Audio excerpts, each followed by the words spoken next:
Hey everyone, welcome back to another Jazz Drummer Q-Tip of the week. And yes, I am in shorts yet again this week because it is hot as hell down here in Texas. Triple digits is nothing to mess around with, but I digress. Hey, my name is Quincy Davis. If you're new, thank you so much for stopping by. If you enjoy this lesson, press that like button to let me know. And also, please consider subscribing because I put out a lot of drum lessons that many drummers all over the world have found helpful, and I'm confident you will too. All right, I am not messing around this week. I'm getting right into the lesson on one of my favorite topics, the ride cymbal. How to play the ride cymbal better. That's what this is all about, okay? And if you're really serious about playing the ride cymbal better and creating a better feel, this lesson is for you. The first thing that you got to make sure you do is practice only the ride cymbal, as you see me doing right now. And this will help you hone your ride cymbal beat and feel. But the next thing, I've already talked about that before, and you probably already know this. But this is something that might blow your mind. It could change the game for you, actually. Okay, are you ready? By the way, the track that I'm playing along to is something that you can purchase on my digital download store, okay? And it has all different tempos. Today we're just going to be dealing with one tempo, but this is a live player. His name is Eric Hitt, great bass player. You can play along to Eric Hitt in all different tempos to really improve your ride cymbal. But I'm about to share something that's going to change the game for you. Practice your ride cymbal on a dry surface. For example, a snare drum.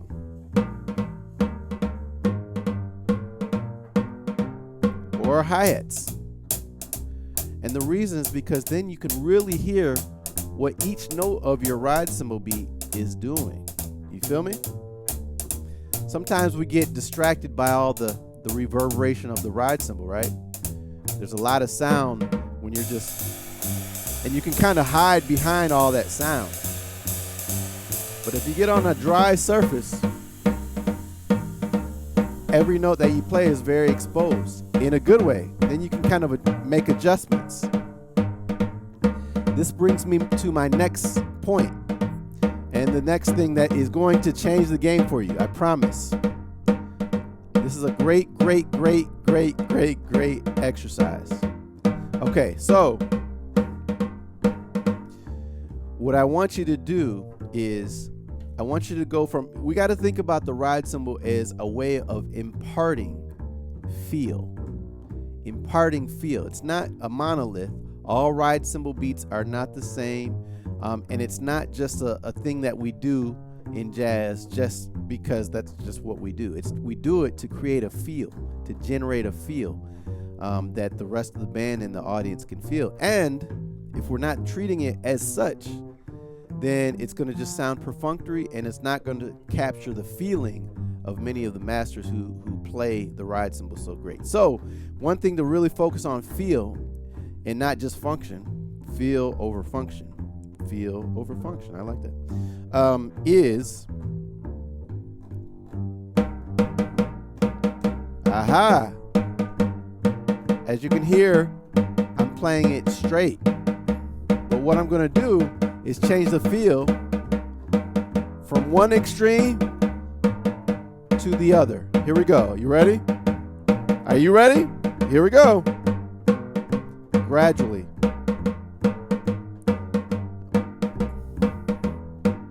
You hear it changing? Aha. The skip beat's getting a little closer to the beats 1 and 3. Ah. There it is. Now I'm going way extreme. It's going to become more like a 16th, and actually maybe more like a 32nd. Just an extreme. Whoa.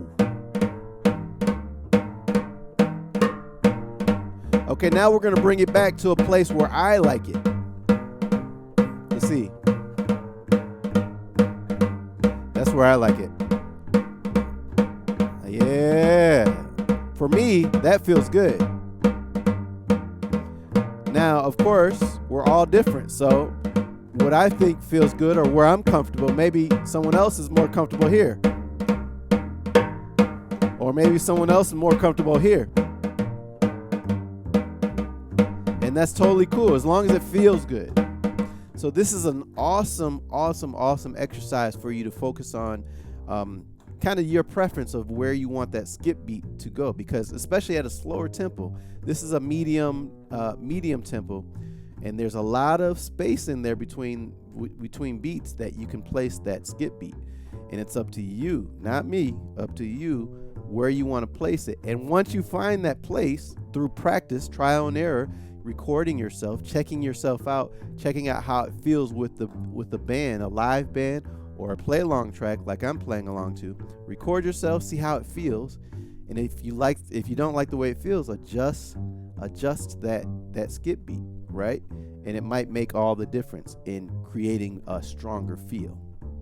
So I'm going to do the same thing now on the ride cymbal. If you want to download that bass play along track, the link is down below. I encourage you to do so because it's a great way of working on your time and your feel with an actual bass player. By the way, what's the difference between time and feel?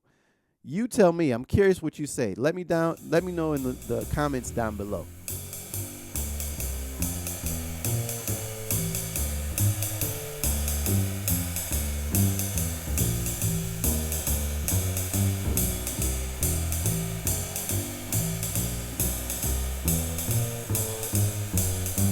You gotta really listen when you're doing this too. Listen to the bass. You gotta get this track. It's gonna really help you. Give you something to practice along to.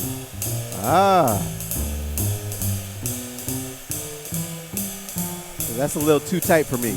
But we're gonna go extreme though, just to play around with it. That's too much, right? For me, maybe some of you are gonna like that, and that's your beat. For me, I'm gonna bring it back to more of a, there you go. For me, that works. That's where I'm at. Add the hi-hat if I want.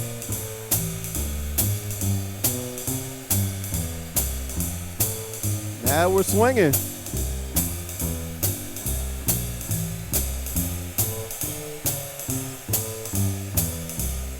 And just because we find it, by the way, just because we find that skip beat where we want it, doesn't mean that we only have to play the ride cymbal pattern, quotation marks. Don't think of the ride cymbal as just a pattern, okay? Think of it as a beat. Like you play a beat, boom, boom, you're trying to create a groove that people dance to, right? Instead of a pattern. So think of it like a beat. Once you find it though, you can watch. I don't have to just stick to that pattern. I can skip around depending on what's happening with the music, right? The melody, the soloist, the rhythm section. Okay? And that should help you kind of keep what you're playing in the ride cymbal more personalized and relevant to the moment. Relevant to the moment. I like that.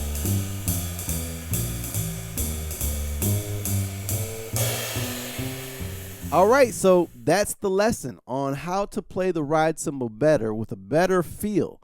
Remember, don't think of the ride cymbal, don't think of it as a ride cymbal pattern, okay? Think of it as a ride cymbal beat. So my question is, what's your beat? Everybody's beat's going to be very different, right? And that's okay. That's actually good. And figuring out where you want to place that skip note, that skip beat, is very crucial in finding your beat. So what's your beat? What's your beat? Until the next time, practice hard, but as always, I always say, practice hard, but what's the point if you're not practicing smart? So practice hard, but practice smart. Okay? Peace out. See you next time. Bye-bye.